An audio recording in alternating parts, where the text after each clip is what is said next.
You understand? There's no Antifa. This is an entirely imaginary organization. There is not an Antifa. This is no different than if they announced they rounded up a dozen Decepticons. We've captured the Chupacabra, everyone. And then it was Trump's turn to ratchet up the rhetoric with fiery images conjured from no one has any idea where. There's a huge problem with that big-ass lie that he just told about how Antifa is just a thought. How Antifa is just a set of ideals. Oh, really? Is that so?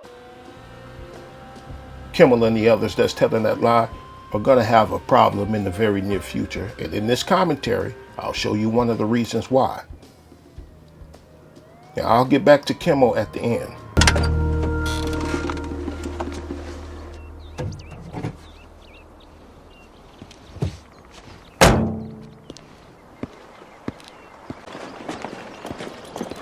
Hey, Chris. License and registration, please. You ever seen one of those movies where some cop, and it's usually set in a small town situation, where a cop pulls somebody over and the person is maybe some out of towner or whatever, and the driver asks, "Why did you pull me over?" And the cop will say, "Because you have a busted tail light." And the driver will say, "There's nothing wrong with my tail lights." And you'll find that the people that support Charlie Kirk love America. Here's what I want to ask. I want to ask this. Okay, Rob, is this the clip where he says what he says about what should happen to Trump supporters? Yeah, promoted and encouraged political violence towards conservatives. Go ahead, play that. Crime statistics? Not exactly like. You need conservatives to be afraid of getting killed when they go to events so that they look to their leadership to turn down the temperature. That is the issue is right now, they don't feel like there's any fear.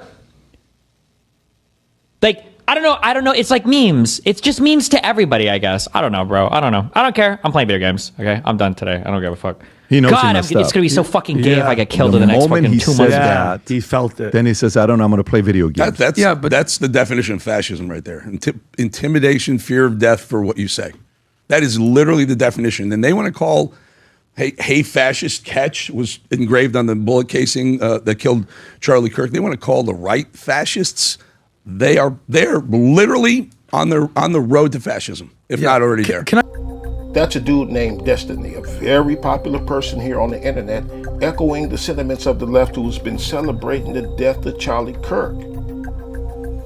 What you heard from Destiny is the spirit of the left speaking through him.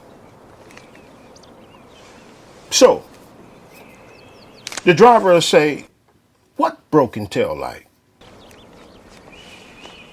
Sir, get your tail lights fixed. It's your last warning. What's wrong with my taillights? They're broken.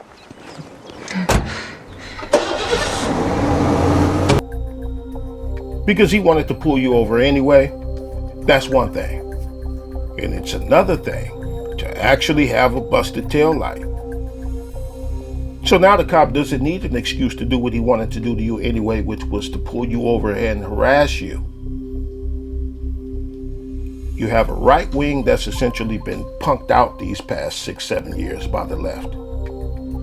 And this same right wing has been salivating at the thought of getting revenge. And you have people like Destiny and the others giving the right the excuse to do what they've been wanting to do anyway. The left has been delighting in the sight of seeing a political opponent shot in front of his friends and family. Which is one of the reasons that I think that Kirk is being immortalized by the right. Kirk is being used as an excuse to do what Trump been wanting to do anyway, which is to lock the whole place down. And the left, well, they've been doubling, tripling, quadrupling down on its antics. Doxing federal agents, firebombing Tesla dealerships, and a whole lot more other things. Now, I've been watching this stuff about communism and socialism and fascism and Marx and Mao and them. I've been watching it for a couple of years now. But when I put in my search engine these days, when I go to search for this kind of stuff, I see now that the left has even caught the attention of people who otherwise wasn't paying attention to this stuff. People that wasn't paying this stuff no mind at all. I've even seen cooking channels pause to talk about how the left is so elated and filled with joy about the death of Charlie Kirk. All kind of channels, new channels, all kinds of channels are now talking about Marxism and communism and Lenin and Antifa and woke and other people, places, and things related to anarchy. New channels, new people are trying to find out where the left is coming from. And they're seeing it. Yeah, caught a lot of people's attention lately. New people. A lot of things have come out since the hit on Charlie Kirk. And one of those things, as I've said before, the left has revealed just how bloodthirsty they really are. Violent as they accuse the right of being. They've also revealed that they are the fascists that they love to call anybody who stands up to them anyway. And again, the left is doubling down on all that it stands for, and they ain't budging. Now, what led to the demise of Malcolm X? Not trying to compare Charlie Kirk to Malcolm X, I'm just asking. What led to the demise of Malcolm X? Remember? What started a series of events that eventually ended with Malcolm X being assassinated in front of his friends and family and strangers, in front of everybody? Right, it was his application of the old saying, chickens coming home to roost, and he applied it to the coup d'etat on JFK. Elijah Muhammad suspended Malcolm for his statements, and Elijah's reasoning was, he was basically saying, we already got a lot of heat on us. We black in America, we got heat on us. We have J. Edgar Hoover on us. Everybody else and their mama is already watching us. And you make a statement like that while the entire nation is mourning the death of this man. Why would you do that?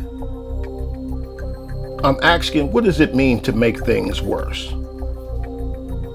Now, the operatives within the left knows what that means. And worse is what they mean to do. They're anarchists. Right, and let me say this. Anarchy is not always or automatically a bad thing. Right? Because I can think of a lot of different times and places where anarchy is the best reaction to whatever was going on. Sometimes there's a need for some good old anarchy. So it's not automatically a bad thing always. But these anarchists, they are anarchists whose movement is designed to collapse everybody's world. Lockdowns, no more Constitution, bye-bye Bill of Rights is an objective of theirs. And Trump being the dickhead that he is, it makes him the perfect storm. The woke movement's intentions are to install a dictator, as did the other socialist movements in history. This movement that we've been seeing take hold since maybe 2019 has an extensive track record of installing dictators because to them, freedom is slavery! Freedom is slavery! Freedom is slavery! The left's freedom fighting is a disguise. Fighting against racism, racial bigotry, racial discrimination, standing up against sexism, misogyny, chauvinism, the patriarchy, but will turn around and chase a United States senator into a bathroom. We need solutions, and the Build Back Better plan has the solutions that we need. Arizona Senior Senator Kyrsten Sinema cornered in an ASU bathroom over the weekend, confronted by local activists as one of the two Democratic holdouts on President Biden's Build Back Better initiative. Team 12's Michael Dowden joins us. And Michael, this protest may have broken the law? Yeah, guys, ASU police say they are investigating this incident and that it was likely illegal and arrest could be made. We need the Build Back Better plan right now. Whether it was in restrooms or outside of Sinema's ASU classroom, Build Back Better, pass the bill! activists from Lucha, Arizona, confronting Senator Sinema, calling on her to support President Biden's Build Back Better initiative. The Build Back Better plan has the solutions that we need. I don't think they're appropriate tactics, but it happens to everybody. So it's a part of the process. However, that process is now under investigation by ASU police. Evolved from it. We'll be back. We'll be back. The movement that we've been seeing is designed to bring the law crashing down on everybody. I think that liberals need to wake up and finally realize that if they're not willing to do it, it will never come down. If you wanted Charlie Kirk to be alive, Donald Trump shouldn't have been president for the second term. Destiny, the far left wing, I don't know what you want to call him at this point, but kind of the thought leader for a lot of leftist nut jobs, has lost his motherfucking mind. Oh, maybe he just really likes that Charlie Kirk was assassinated and, wants more of it, I guess, because he went on Piers Morgan here a couple days ago, and he said two things. He said, one, if people didn't want Charlie Kirk killed, Trump shouldn't have gotten a second term. Okay. All right. Hey, you voted for somebody we don't like. You're pushing ideologies we don't like. Yeah, maybe you deserve to die. And I'm okay with it. And people should be afraid to die for their ideology and for their opinions. Yeah. And maybe next time you won't vote for somebody like Trump, and then we won't have to go around and assassinate people. Interesting. Yeah. Fuck you, Destiny. You're a slimy piece of shit, fucking cuckboy piece of shit motherfucker. Is designed to bring the law crashing down on everybody. And you see how with anything, big or small, you see how Trump will send troops out. You see that? And we've seen that plenty of times before, even before Trump's presidencies. But if this woke movement doesn't stop, or if it's not stopped, it'll be a day where those troops are not going to be sent back to base. And the police state is what they want to do anyway, but to give them an excuse is another thing. They've been conditioned so well to destroy themselves that even while they're trying to absolve themselves, they can't help but to make people hate them. One of the people who did not vote for it is a woman who married her brother. Her name's Ilhan Omar from Minnesota.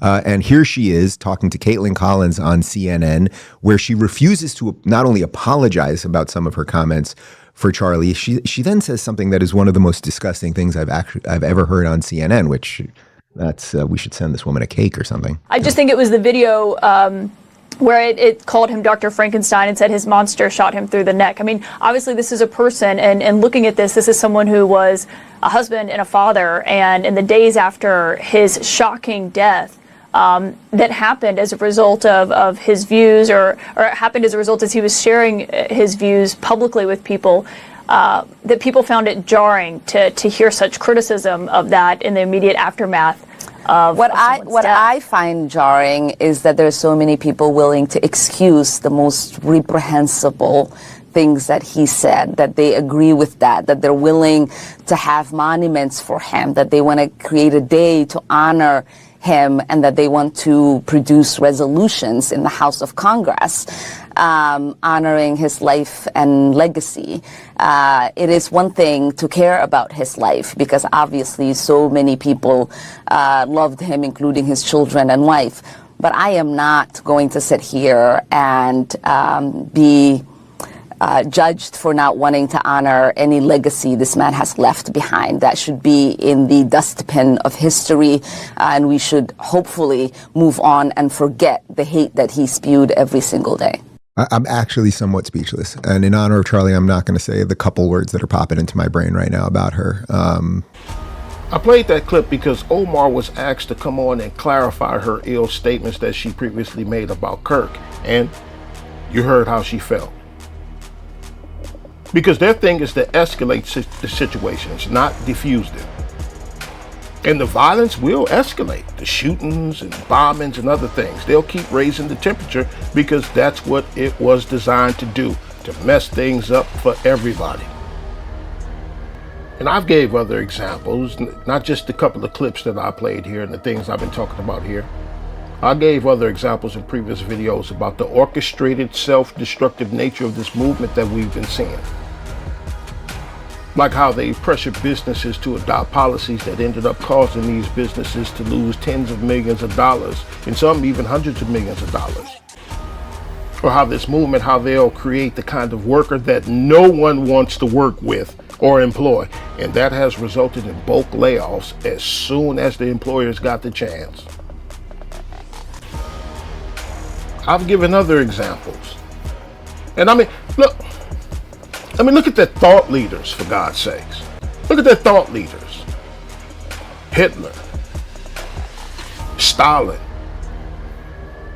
Pol Pot, people like Mao Zedong. Those are their role models, Lenin and other crazy people. And this is why Kimmel and the others are gonna have a problem. You see, because the woke movement, the woke movement's thing is to double down on whatever it is they're doing.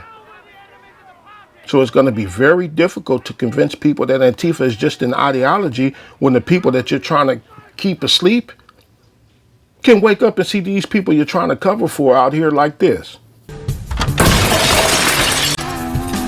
Randy, where'd you go? I got in.